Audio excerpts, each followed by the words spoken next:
kluci, tak pojďme. David je tady. A teď to pan tady o tato mávne teda, takže kluci připravit. Potom nechcete na mostu.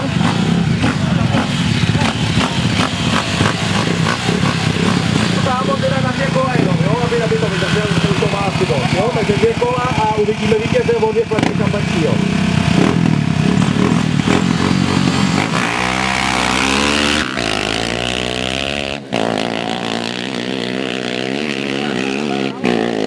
Slyšíte mě, hoši? Tak viděli jste, startuje můj kluk, jo, ano, to je Tomáš, můj kluk, ale určitě to vyhraje, to aspoň musí trošičku musí trošku přikrýt ten neúspěch Chána, vole, starýho blbce, vole, který ještě v těch letech závodí, vole.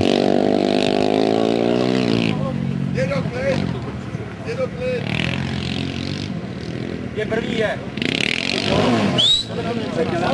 Ale, děda je úplně v prdeli, jo, no, co ti za to mám říct, jo.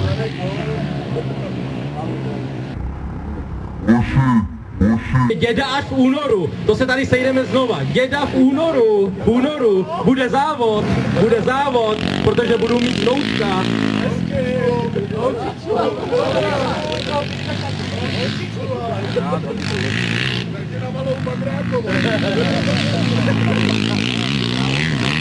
Já mám 2, vole, Jo, to je pravda,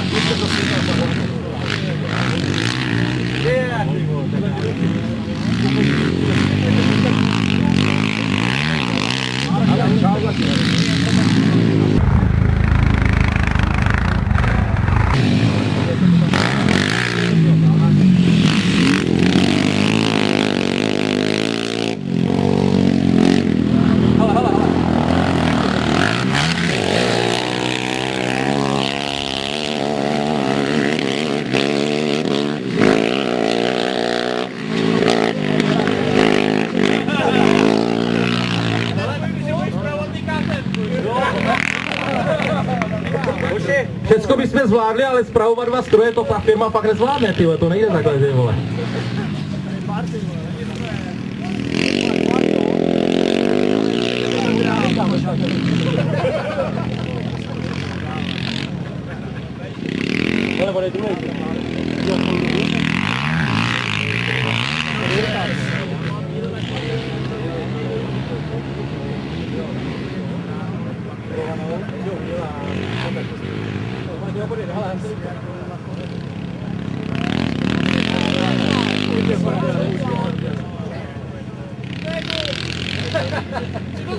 Mám takový dojem, že tady všechno vyhraje, dneska vyhraje všecko David teda tady, jo.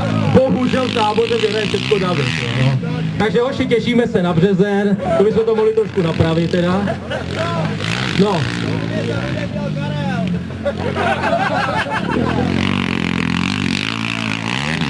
Kájo, trošku do tebe Petr jde, prosím tě, mohl bys ho vyndat? Hoď ho za plot, prosím tě, jo.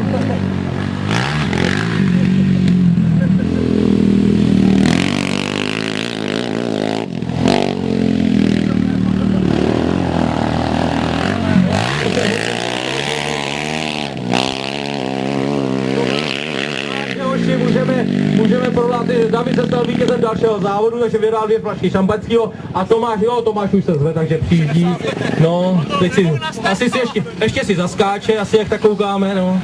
Tomáši, prosím mě, neskákej, já už jsem taky skákat nemusel, ty vole. No, víš, jak to dopadlo.